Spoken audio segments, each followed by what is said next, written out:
Rodgers and the Packers offense were held in check by LA, who earned their first win over the Packers since 1984. Rodgers' 13.1 total QBR was the second lowest in his career. Green Bay currently 7-2, one game ahead of the Vikings in the division. Here's Aaron Rodgers after the game.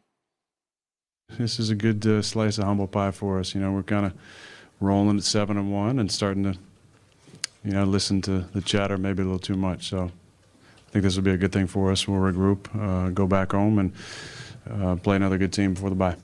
Are you worried about the odd eye? You really look like Aaron Rodgers. Everyone's told me that, yeah, but he looks like me. I'm older, Molly. Okay, whatever. Ryan Clark back here with us, the Eagles in this room. Are you worried about the Packers after that loss, Stephen A? I think you should be. I think when you look at the Packers right now, listen, their defense is vastly improved, but they're still an 11th ranked defense in the league, 21th against the pass, 25th against the rush. You got to look at these kind of things and pay attention to it. The defense is better, but they were such trash for the last several years with Aaron Rodgers carrying them on their back that any level of elevation had this, pausing for a moment and saying, hey, indeed, times might be a bit better. But that was assuming that the offense was still going to be prolific because of Aaron Rodgers. When you get shut down offensively the way the Chargers did to them yesterday, you got to pay attention to that, because certainly, obviously, Aaron Rodgers doesn't have but so many weapons to utilize, and we get all of that. We understood that. But the flip side to it is that, he's found a way, against Detroit. He's found a way against other opponents this season. One would anticipate you could find a way against the Chargers. And what I will say is this. The Chargers are not the same team when Ingram and Bosa are on the corners coming after you. It's a different monster. When them two brothers are together, the right word. When they come to you from the edges and you have to, that's pocket containment for you. You ain't getting outside with those two. And when those two are coming at you from both ends and you sit up there and you are literally in the pocket, that does make life significantly more difficult for you. I recognize that as being the case yesterday. I understand it. I appreciate what Aaron Rodgers said. But I do believe you have some reason to be concerned, because there should never be an instance where your offense is that neutralized with Aaron Rodgers as your quarterback, particularly when your defense is good, but certainly not elite. That happened yesterday. That's why I'm concerned. Well, first of all, I'm not concerned, partly because Minnesota and Detroit should have won their games yesterday and they lost in heartbreaking fashion. And so that really helps the Packers. This loss isn't that big a deal, and Chicago stinks. So I think the Packers will be fine. I want to get to Rodgers, though. He was limited in practice this week because of a knee. But I'm wondering, I've heard nothing about this. It looked to me, Ryan, like a shoulder sort of, based on the weak-armed throws. One thing about Aaron Rodgers is, and it could easily be, you generate stuff from your lower body, obviously, but Aaron Rodgers has always had a laser-guided missile coming out of his hand. And I saw multiple atypically weak throws from Rodgers yesterday. So if that is something, whether it's a knee or something else that we don't know about, that's hampering him somehow, that could be nagging and stay with him the rest of the year, then I'd be concerned.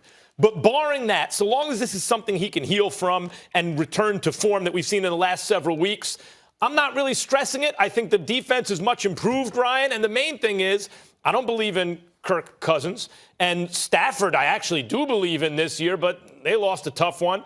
And I don't believe in Trubisky, so I'm not worried about the Packers. Yeah, I think it depends on how you box this up. If you're looking at Aaron Rodgers and the Green Bay Packers and saying that they should win the NFC North, then I don't necessarily think you're worried. But if you're looking at the bigger picture, when you involve the San Francisco 49ers, the Seattle Seahawks, and obviously the team that I think is the best in the NFL, in the New Orleans Saints, this is an issue. Because this is the way the Packers have played all season. They just finally lost. And we talk about this much improved defense. This was a defense that started out the season well, holding the Chicago Bears to a very low score, and then coming back the next week and playing well against the Denver Broncos.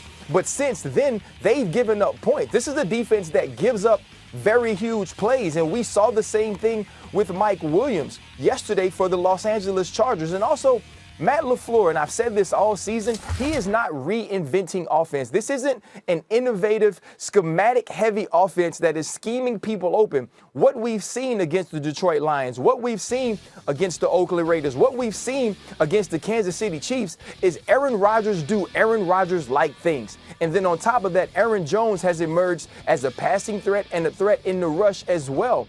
But this team has holes. This team isn't great.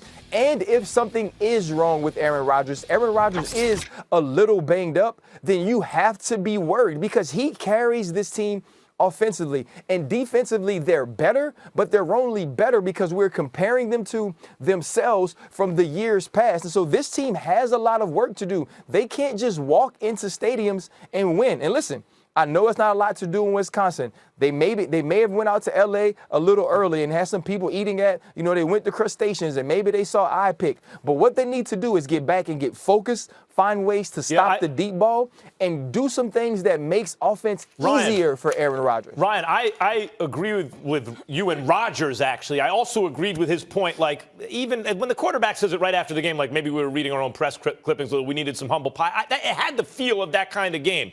And I'm with you on the injuries. That's why I brought it, like, if you're going to make weak arm throws, if that's Rodgers, because he has something that's going to last the rest of this season, that's going to be a problem. But what have we always said about him? Even if the defense isn't way better, I think it's been better than in recent years. And their running game is now better. They have a multi-purpose back who can do some things. And so what have we always said? Like, Rodgers gave him a chance even without that stuff. If you give him an improved defense, and we can debate how improved it is, and a guy out of the backfield who can make things happen, then even though I agree with you, the Saints are way better on paper, Rodgers could beat that team in the playoffs, couldn't he, if he's healthy? Well, if he's healthy, but not looking the way he looks. Well, Rodgers could beat that team, but they're going to be difficult to beat without the referees if you have to go through New Orleans anyway.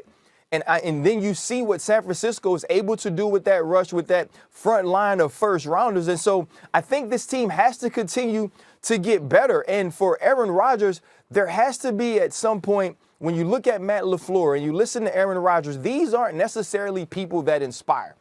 Right? The reason you follow Aaron Rodgers into battle is because you know he's better than everyone else. That when he's on the field and you match quarterback for quarterback, you're never scared that the other guy is more talented than Aaron Rodgers. The only time you'd even have that feeling is when everybody grabbed their popcorn to watch Kansas City and Green Bay play if Matt Moore wasn't having to be the quarterback. And so I understand that.